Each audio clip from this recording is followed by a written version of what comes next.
Selamat pagi Bapak Ibu Saudara. Sebelum kita membaca dan merenungkan firman Tuhan, mari kita bersatu dalam doa. Kami bersyukur ya Bapa untuk kasih setiamu yang terus-menerus mengalir di dalam kehidupan kami.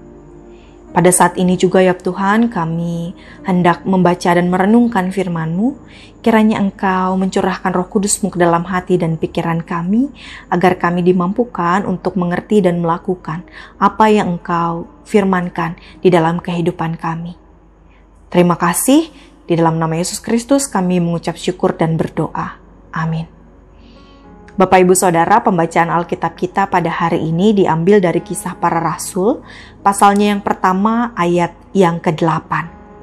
Kisah Para Rasul 1 ayat 8, demikian.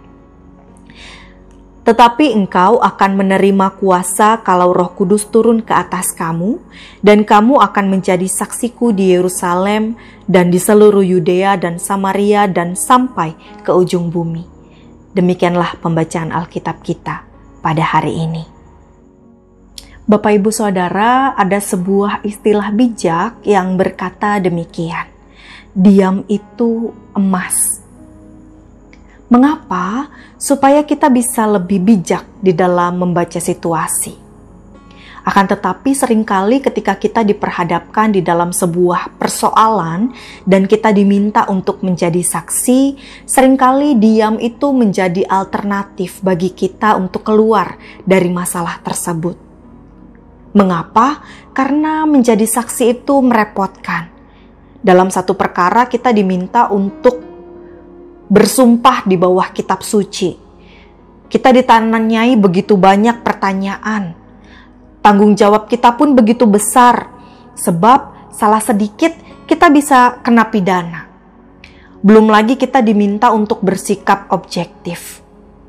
Namun seberapa mudah kita terlepas dari pandangan-pandangan subjektif kita. Kita juga perlu mengingat bahwa kesaksian kita ini bisa jadi merugikan orang yang seharusnya tidak menjadi pelaku. Sebab kalau kita merugikan seseorang, kita bisa merasa bersalah. Atau justru kita ini bisa ditimpa masalah juga. Namun, ayat Alkitab kita pada hari ini mengingatkan kepada kita bahwa Allah berikan kepada kita tugas dan tanggung jawab untuk menjadi seorang saksi baginya.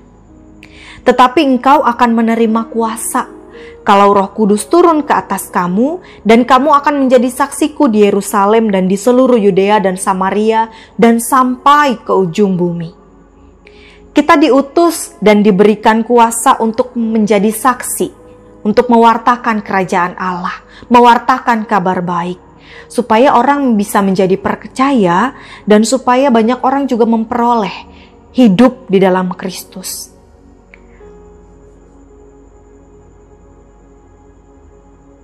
Bagaimana hidup di dalam Kristus itu? Ya beragam, ada banyak hal. Sederhana, damai, adil, memaafkan, jujur, respek pada orang lain, dan masih banyak lagi. Dan Bapak Ibu Saudara, kita menyadari bahwa menjadi saksi itu tidak selamanya mudah dan enak. Begitu juga bersaksi dengan Kristus, bersaksi bagi Kristus. Risikonya ada banyak. Namun kita percaya bahwa Roh Kuduslah yang memampukan kita, yang mendorong kita untuk menjadi saksi Kristus. Lalu pertanyaannya adalah, maukah kita menjadi saksi Kristus dan mewartakan kabar baik ke seluruh dunia melalui pikiran, perkataan, dan perbuatan kita? Dan maukah kita menyerahkan seluruh kehidupan kita untuk dipimpin oleh Roh Kudus? Mari kita merenungkan itu di dalam keseharian kita. Kiranya Tuhan memberkati kita semua. Amin. Mari kita berdoa. Ya Allah, terima kasih atas renungan yang boleh kami dengarkan pada hari ini. Kiranya kami boleh bersama-sama menjadi saksi Kristus melalui setiap apapun yang kami lakukan di kehidupan kami. Biarlah kami juga dapat menebarkan kabar baik itu kemanapun kami berada. Inilah doa kami, dalam nama Yesus Kristus kami mengucap syukur dan berdoa.